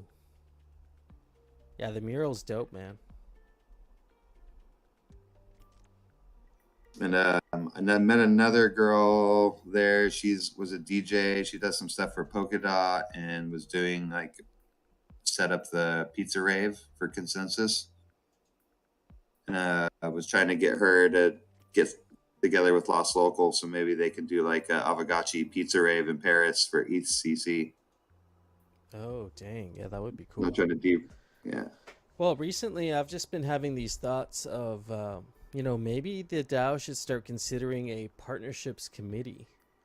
Because we just have so many of these partnerships rolling in that even I can't keep track of all of these things. And some of y'all are doing a great job also of bringing people into the project.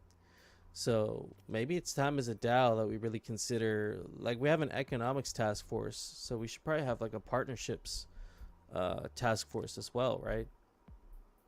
Well, actually, I was just in that Thrive meeting. Thank Aavegotchi. We did an internal and external partnerships meeting. It was just above average Joe and I, and we talked for a good hour, a little bit over, just talking about different internal partnerships, like stuff with like the Forge and fake gotchis, how we can reward people for that, as well as external partnerships, for people who seek out and, secure these partnerships and build these relationships that translate into growth for the community, basically. Very cool. Yeah. And that are tangible online. Like if you do a transaction, I was talking about Orium Guild as an external partnership. As far as like, hey, you go there and you connect to their petting service or you set up a scholarship thing, you should be able to get the Thank coin. And then the more of these the Thrive coin points you get more raffle tickets basically. And then we can like find partnerships with certain communities that will like give out NFTs to people through these raffles, I guess. So interesting. Cool, man. There's gonna be a lot of giveaways. Like I think we have like 15 grand or 15,000 ghosts.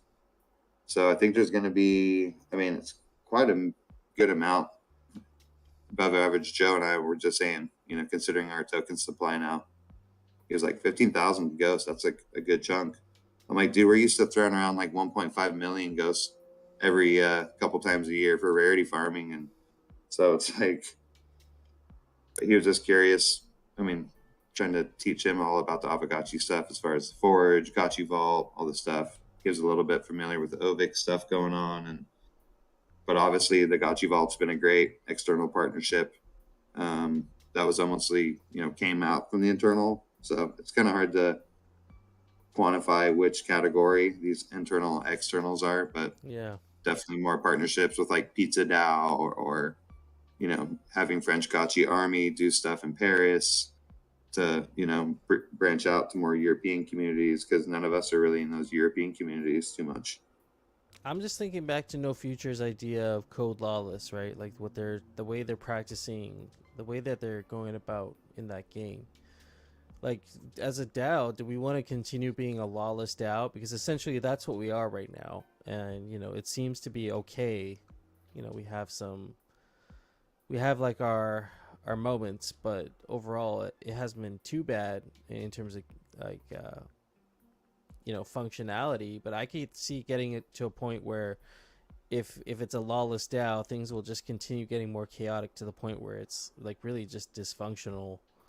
And so like how do we like how do we move forward with that? You know, like that's a big question I've really been thinking, and maybe there's no answer for it right now, but just to be like, does the DAO actually want to have standards, like things that they want to have agreements when we're looking at partnerships, those kinds of things, you know. Mm-hmm. But yeah, Yeah, as long as I think we're building on the smart contracts and like the assets at hand and like utilizing the bigger picture. I think there's going to be a lot more opportunities once Gotchi Chain comes along. We'll be able to find a lot more partners to come in and games studios and a lot more artists building 3D assets and different engines. You know, yeah, there's going to be some big partnerships to be had. You know, Unreal Engine. Like I think we're using Unity, but what's to say we can't use Unreal or one of these other 3D engines to import all that Aavegotchi assets into as well. You know, and it might become more maybe, universal like that for sure. yeah. The more more feelers and the more inclusive it is for everybody to come in and build on and have their own branding with our branding, it's like win-win.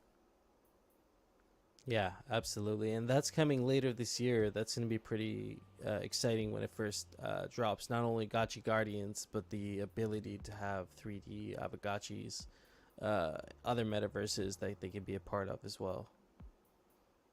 Yeah, for just the decentralized gaming console where titles and developers and companies can come and build and say, hey, these guys already have the assets and their own chain and token and community, like why don't we build here? And so yeah, who knows, a lot of possibilities. Absolutely. Quick question: is there a Syncopator tonight? I am not sure, to be honest. I have no idea. It's 9 p.m. on the schedule. I'll be there for it if there is a Syncopator, but I did not prepare for one. So That makes sense. Be around too. I can open a Red Bull. Oh yeah. so we got 10 minutes left. Do we have any last some parting thoughts here, either from conversation today or things you're looking forward to in the coming week? Well, per usual, Orium game night, Thursdays, 8 p.m. Eastern. We should be having some announcements regarding Cometh coming out soon, but we'll probably be in the Gotchiverse again this upcoming week. And then, is there anything else? Oh, I'm doing an AMA on Tuesday at 3:30 UTC, I believe. GBM. They're having me on for an AMA with Edward, who's the founder of GBM. They actually tweeted out about this. Yeah, here we go. Oh yeah, I saw that. 3:30 p.m. UTC. I'll be on this Twitter space and just just talking about my experience as a GBM DGen. So check it out if you're around. Yeah, and if you're Gotchi Gang who's been in a GBM auction like you, Hefe, raise your hand. We're going to be talking to a whole bunch of people. Yeah, for sure. I'll definitely be there for that space. Just one more time. What is that, tomorrow or? It's Tuesday, the 23rd. Gotcha. Okay. Yeah. Should be a lot of fun. Already set my reminder, buddy. Nice. Yeah, absolutely. We should be having more of these spaces. I like the what all roads lead to Polygon spaces that they've been doing. Been lurking in there a little bit. But yeah, these spaces are a good way to connect with other other DGens in this space right now. But yeah, as for me, I'm gonna be kind of going back into my content creation. I really love making educational content, so I'm gonna be making more educational content. Check out Hefe's Crypto Portal on YouTube. It's just my channel now. It's all the same. But I'll have a Spotify up as well, and be on Rumble and all those other ones. So I'll be doing little videos, just educational content around crypto and going back to our initial conversations around a lot of the shitcoin signs and the DAO stuff. I think there is a big gap to fill there in terms of education. So that's just something to look out for. I also want to say very quickly, I say that the Beeple pieces, the artwork about Ben, that was the shitcoin season top for me. I'm interested to see how it plays out, but I feel pretty strongly that it was. Maybe. I mean, we'll see what happens. I think people will keep, like, the NFT craze went on for quite a while. The PFP craze went on for quite a while. So, you know what they say about markets? They can be irrational longer than you have patience or money. So, Yeah. Amazing. So, should we sign off at this point, or do you want to go on for another 8 minutes? well, I want to give Zombie Shepherd some time here. I know he's gonna be doing the music hour, so check out Zombie Shepherd on Twitch. No, actually, I invited Above Average Joe to pop in here from ThriveCoin because he was talking about permaculture, and I was like, well, we got the Aavegotchi channel, so come hang out. Oh So, man, Permagotchis. We can touch on that real quick. That's led by Musashi. That's yeah. in the GMI server, and that's for all of us into permaculture or just growing things. So you tap into nature or have a green thumb. Yeah, check out Permagotchi in the GMI Discord. All right. I think that's all I got, friends. This was good. Talked about some really interesting things. Never a dull moment in crypto. Be sure to check us out on Twitch if you're watching. If that's where you're watching right now, you can subscribe. We're also on Twitter, GMI Frens, and we're always hanging out in our Discord as well. So, with that being said, I think we can sign out for the night here, and I'm gonna check up with my Callum and see if we're doing a Syncopator tonight, and if we are, I'll be there.